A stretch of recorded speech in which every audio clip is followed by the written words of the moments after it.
All right, let's continue with globally defined work item selection strategies, the concept that was introduced in the last video. And we remember we can define these work item selection strategies here in the editor and can also assign them to the workers. And I think now it's time to see how this works out when we start the system. Here we are in the system, and what we see here are all the parameters set in the configuration file, the WIP limits, for instance. I turn them down and deactivate them by putting in 0 for the purpose of this specific demonstration here.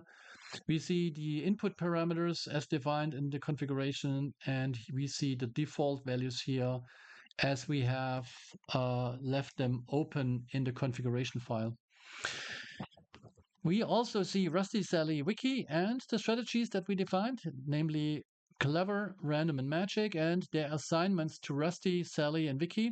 Wiki has 2, and Rusty has 2 strategies assigned, and Sally just have 1, so she will always work using the Magic strategy. The other 2, Rusty and Wiki, have 2 strategies assigned. How to pick the next work item. What's the sense behind that? Well, I can tell you. Basically, it's about to simulate a learning exercise. Rusty will try out over time both strategies and see and observe which of the both are more successful. Once a strategy turns out to be more successful than the other, then the weight will be increased. That means the bar gets longer and the other bar gets shorter.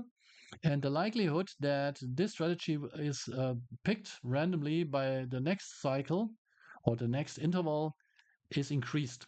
So over time, the better strategy will prevail, hopefully, and Rusty will learn how to behave. That means which of his available strategies to use to ensure a best overall performance of the system.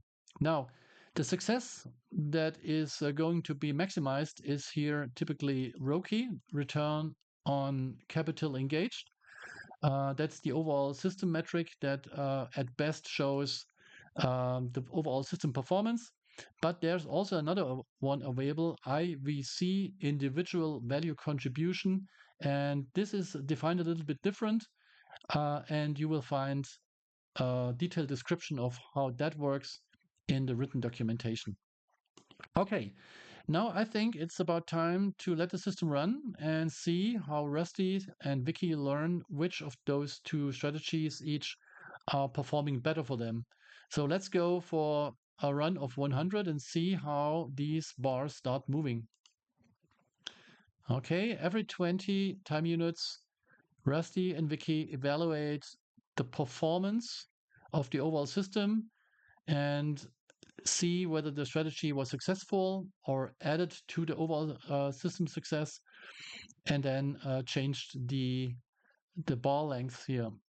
Let's just run it for another 100 and see whether it changes any further changes here. Okay, Rusty tried out Clever in between, but it didn't seem to be better than random. So we end up here with Rusty learned that random seems to work the best for him and the overall system in his specific situation with his specific assignments down here. And Vicky clearly found that Clever is the best contribution to the overall system performance. And Magic is diminished here. Um, if you want to see how the learning history looks like, you can scroll down here a bit, and then this turns up here. And then you press the button here, update learning statistics, and you can see now over time in increments or in intervals of 20 how the weights between the available strategies changed over time. Sally sticked with the one magic strategy, but the other ones learned obviously that the red or the green strategy, that means clever and random respectively, were the best strategies to use. Interesting is that Rusty tried out Clever in between here, and Clever had a short phase where it seemed to be improving again, but then Random seemed to be overall the best strategy anyway. All right, that was this, and then Let's go on with other topics in the next video.